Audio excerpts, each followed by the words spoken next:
नमस्कार मंडळी. आज काय अंडाकरीचा बेत आहे. कांदा कापून घेतला मस्त बॉईल बिल करून घेतली अंडी सगळी. आता टाकायचं म्हणलं लगेच अंडी मस्तपैकी घेतलेली एवढं नाही भाजी ती झाली आपली कंप्लीट की लगेच घ्यायचं ताटात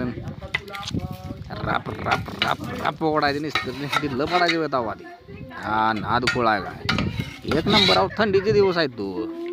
अंड पण म्हणते खावा घे म्हणलं खातो की जरा दम निघा नावे तवा ती लिंबून देऊन घेतला पिळून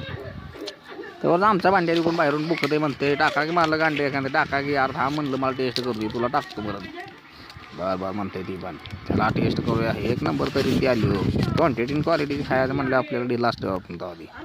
हा हा हा हा हा हा हा हा नाद खोळा अंडी ती पण मस्तपैकी उकळून घेतली आता त्याला म्हणलं टेस्ट करूया अंडी बॉईल कसं शिजवायचं अंडा करीचा विषय म्हणजे प्रॉब्लेम चला हा हा हा जबरदस्त कांदा घ्यायचा आता कांदा पण कावळा आहे व एक नंबर हा हा हा हा नाद करते काय वाज लागते खायला असं म्हणा लागते